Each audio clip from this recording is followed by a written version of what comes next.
ప్రియమైన సహోదరి, ప్రియమైన సహోదరుడా, అందరికీ ప్రైజ్ లార్డ్.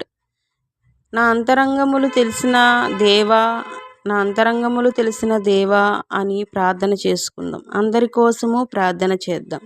దేవా యేసుక్రీస్తు ప్రభువా, నీవు దేవుడివై ఉన్నావు. మా మానవుడకు కనబడుటకు, మోక్షములోన బోధలు వినిపించుటకును, వారితో కలిసిమెలిసి ఉండుటకును నరుడుగా జన్మించినావు గనుక నీకు అనేక నమస్కారములు తండ్రి.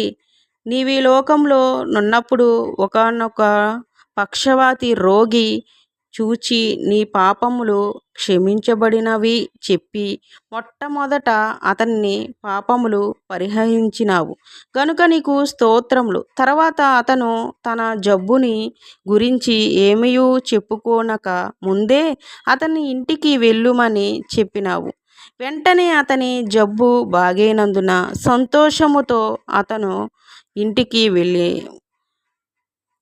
వెళ్ళిన కాబట్టి నీకనేక వందనములు. నా పాపములు కూడా క్షమించుము, నా జబ్బులు బాగుచేయము. ఇట్లు చేయుచున్నదని నేను నమ్ముచున్నాను. మా కాలములో కూడా నువ్వు వెలకొలది ప్రజలను నీ ప్రభావముల వల్ల బాగు చేయుచున్నావు. నీకనేక స్తుతులు.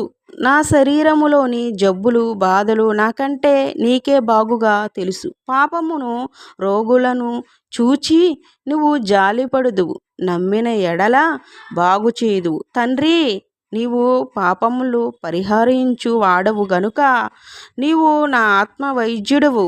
అలాగనే నా శరీర జబ్బులను బాగు చేయువాడవు గనుక నా శరీర వైద్యుడవు నీవే, నా రక్షకుడవు నీవే, నా పోషకుడువు నీవే. కాబట్టి నిన్నే నా మనసులోన బహిరంగములోని పూజించుతును. ఎటువంటి వ్యాధులున్నా, ఎంత దీర్ఘకాల వ్యాధి అయినా సులువుగా ఒక క్షణములో నీవు బాగు చేయగలవాని నమ్ముచున్నాను. నీవే నా దేవుడువు, నీవే నా రక్షకుడువు, నీవే నా పోషకుడువు, నీవే నా యొద్ద నిత్యము నివసింపగల సహవాసివి. అందుకే నన్ను నివాసం చేసుకున్నావు. ఓ తండ్రి, భూత పిశాచములు దెయ్యములను వెళ్ళగొట్టెదువు. సంతానము లేని వారికి సంతానము దయచేదువు. చిక్కుల్లోనున్న వారికి విడిపించుదువు. నీ సంగతులు లోకస్తులందరికీ ప్రకటించుము. నాకు నీ బోధ తరచుగా వినిపించుము. దానివల్ల నాలో నమ్మిక కలిగించుము. ఆ నమ్మికను బట్టి నువ్వు నాకు చేయదలిచిన ఉపకారములు దయచేయుదువు. నా పాపములు, వ్యాధులు, నిత్య శిక్ష పరిహరించుటకై నీ ప్రాణము ధారపోసిన ప్రభువా, నీకనేక స్తోత్రములు. నేను నీ యొద్దకు రావలసిన గడియల్లో మోక్షమునకు చేర్చుకొమ్ము.